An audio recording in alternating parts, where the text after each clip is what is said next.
नमस्कार, माझं नाव तेजश्री पोखरकर. मी एक ॲडव्हान्स प्राणिक हीलर आहे आणि EFT ट्रेनर आहे. आज मी तुमच्याबरोबर decluttering of your home and mind हा एक वेगळा विषय शेअर करणार आहे. तर डिक्लटरिंग म्हणजे काय, तर घरात म्हणजे आडगळ काढणं, नको असलेल्या वस्तू गोष्टी, मग ते अगदी मनातले नको असलेले विचारसुद्धा. तर हे डिक्लटरिंग करणं गरजेचं आहे आणि ते का करायचं आहे हे शेअर करते आज मी तुमच्याबरोबर. तर सुरुवात घरापासून करते. तर सगळेच म्हणताल की आम्ही तर घरात झाडू मारतो, साफसफाई, जाळं हे रोजचं डेली आपण करतो, पण आपण डिक्लटरिंग किती वेळा करतो आणि कधी करतो?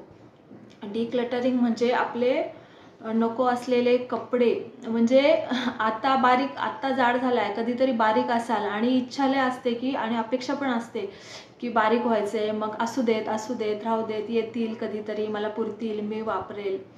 नाही, हे देऊन टाका, द्यायला शिका. सेम आहे आपल्याच काय तर आपल्या मुलांच्या पण कपड्यांचं, म्हणजे आपण त्यांना बड्डेजला वगैरे किती भारी भारी ड्रेस घेतो, पण ते लगेच अपरे व्हायला लागतात. मग हे असे ड्रेसेस पण फक्त महाग आहेत आणि म्हणून ते ठेवायचे जपून जपून, असू दे कोणीतरी वापरेल, कोणाला तरी देऊयात, असा विचार करून आपण किती वस्तू किती गोष्टी साठवून ठेवतो की कधीतरी उपयोगाला येईल भविष्यात. पण खरंच विचार करायचा की मागच्या 2 वर्षात मी ह्या गोष्टी वापरल्या आहेत का, मी खरंच बारीक झाली आहे का आणि मी तो ड्रेस घातला आहे का, तर मग त्या वस्तू प्रिझर्व करण्यात अर्थ असतो. नाहीतर सरळ त्या वस्तू द्यायला शिका. ह्याने 2 गोष्टी साध्य होतात. एक तर आपलं गिविंग पण होतं आणि दान केल्याचं पुण्य पण मिळतं, समाधान मिळतं आणि सगळ्यात महत्त्वाचं म्हणजे आपल्या घरातली अडगळ कमी होते. एक्झॅक्टली, अडगळच हा शब्द म्हणता येईल, कारण इथे ना माइंडचा एंडाउनमेंट इफेक्ट म्हणजे वापरला जातो किंवा माइंड तो एंडाउनमेंट इफेक्ट यूज करतो. तो आपल्याला त्या गोष्टींपासून असलेली आपली अटॅचमेंट सोडूच देत नाही. आपण का प्रिझर्व करतो? फक्त ह्या इफेक्टमुळे, कारण ते माझं आहे, छान आहे, माझं आहे, कधीतरी येईल, म्हणून ते आपल्याला वस्तू आहे ना देताच येत नाही, त्याच्यामध्ये डिटॅचमेंट क्रिएटच करता येत नाही. तर ते डिटॅचमेंट करणं खूप गरजेचं आहे. कितीतरी भांडी पोटमाळ्यावर साठवून ठेवून वापरत नाहीये, द्या, सरळ द्या. ज्या गरजू लोक आहेत, व्यक्ती आहेत, तुमच्याकडे कामवाल्या बायका असतील, त्यांना द्या. कारण ह्याचा शास्त्रीय दृष्टिकोनातून पाहिलं आपण तर ह्या अशा अडगळ साठवून म्हणजे मागच्या 2 वर्षात किंवा 3 वर्षात त्या वस्तू वापरलेल्याच नाही आहेत, पण त्या कधीतरी कामाला येतील म्हणून नुसत्या साठवून जर ठेवल्या तर एक प्रकारची नकारात्मकता आपल्या घरात वाढायला सुरुवात होते. आपण नवीन गोष्टींसाठी, नवीन संधींसाठी, नवीन वस्तूंसाठी आपल्या घरात जागाच उपलब्ध करत नाही. एक प्रकारे स्टक होऊन जाते आपल्या घरातली एनर्जी, साठून राहते, तिला फ्लो व्हायला, पॉझिटिव्ह एनर्जी फ्लो व्हायला जागाच नसते आपल्या घरामध्ये. आणि जे साचतं, जे साठून राहतं ते काय असतं, ते डबकं असतं. आणि जिथे फ्लो असतो, प्रवाह असतो, तिथे ती नदी असते. मग आपल्याला प्रवाहात पोहायचं, आपल्याला डबकं बनून नाही राहायचंय. तर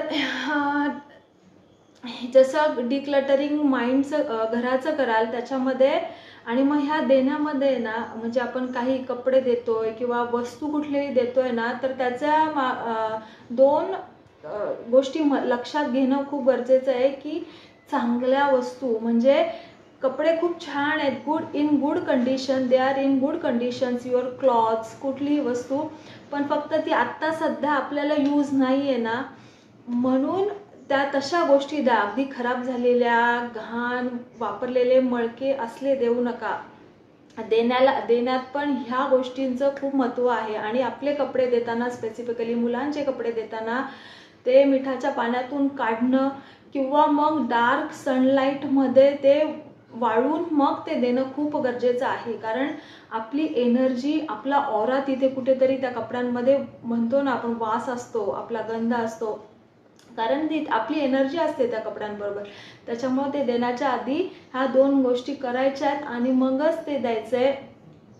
याने आपल्या घरातली सकारात्मकता वाढेल, पॉझिटिव्हिटी खेळायला, सकारात्मक ऊर्जेचा प्रवाह खेळायला मदत होईल. ती डबक्यामध्ये येणार नाही आहे, ती एनर्जी ती एका फ्लोमध्ये येणार आहे. आणि आता माइंडचं सांगते, तर माइंडचं पण सेम आहे. म्हणजे राग, द्वेष, तिरस्कार, दुःख, गिल्ट, कमतरता, जलसी अशा किती नकारात्मक भावना, कित्येक वर्षाच्या भावना आपण साठवून ठेवतो. एखाद्याबद्दलचा राग किती साठवून ठेवतो ह्या गोष्टी. मग ह्या गोष्टी जर साठवून ठेवल्या तर ह्याचा एक प्रकारचा एक स्ट्रेस, एक ॲक्युमुलेटेड प्रेशर तुमच्या बॉडीमध्ये आणि माइंडमध्ये तयार व्हायला सुरुवात करतं आणि मग ते कधीतरी ब्लास्ट होतं. मग त्याचं आणि आपणच आपल्या वेगवेगळ्या आजारांना निमंत्रण देतो. जर तुम्हाला आजार म्हणजे आजार नाही पाहिजे आयुष्यामध्ये कुठला, तर इमोशन्स फ्री राहणं, हे निगेटिव्ह इमोशन्स फ्री राहणं खूप महत्त्वाचं आहे. इमोशन्स फ्री राहणं म्हणजे मेकॅनिकली किंवा त्या रोबोटसारखं आपल्याला जगता नाही येणार आहे. आपण ह्युमन्स आहोत. आपल्याला नक्की म्हणजे रोज वेगवेगळे इमोशन्स आपले सरफेसला येणार आहेत, तर ते येऊ द्यात, नो इश्यू. तिथल्या तेवढ्या वेळापुरतं रिॲक्ट होणं आणि गोष्टी ओके होऊन सोडून द्यायला शिका. जस्ट लेट इट गो, हे खूप महत्त्वाचं आहे. त्याच्यासाठी EFT, इमोशनल फ्रीडम टेक्निक, हे टूल खूप वर्क करतं, 200% वर्क करतं. I am EFT trainer. मी हे असे वेगवेगळे इमोशन्स काढण्यामध्ये मला नक्कीच आवडेल तुमची मदत करायला. म्हणजे तुमच्या घरातली अडगळ तुम्हाला दूर करायची, ती तुमची स्वतः दूर करा.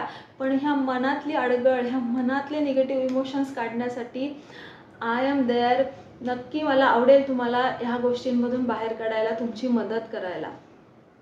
आता सध्या शेवटीचा प्रश्न की हे सगळं का करायचं आहे, तर निसर्गाचा नियमच आहे, झाडांकडून शिकण्यासारखं आहे. म्हणजे झाडं बघा ना, ती पानं जेव्हा पानं सोडून देतात, गळतात का ते धरून ठेवतात, नाही ही माझी पानं आहे, त्यांनी मला इतके दिवस साथ दिली, आता मी यांना नाही सोडणार. नो, ती जेव्हा सोडतात, पडतात, ती झाडं पानं जेव्हा पडतात ना, तेव्हा मग वसंत ऋतूची बहर येते, नवीन पालवी फुटते. हेच तर शिकण्यासारखं आहे नेचरकडून. जेव्हा गोष्टी सोडून द्याल जुन्या नको असलेल्या, तेव्हा नवीन गोष्टीसाठी पालवी फुटेल. जर तुम्हाला तुमच्या आयुष्यात आहे ना आणि लाईफमध्ये, तुमच्या घरामध्ये नवीन वसंत ऋतूची बहर हवी असेल, नवीन पालवी फुटावी अशी वाटत असेल ना, तर जुन्या गोष्टी, जुने नकारात्मक विचार सोडून द्यायला शिका.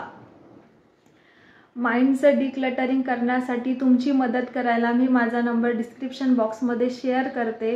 ह्या वेगवेगळ्या इमोशन्समधून फ्री जर होता आलं ना आपल्याला, तर इतके लाईट आणि इतके एनलाइटमेंट फील कराल ना तुम्ही तुमच्या लाईफमध्ये.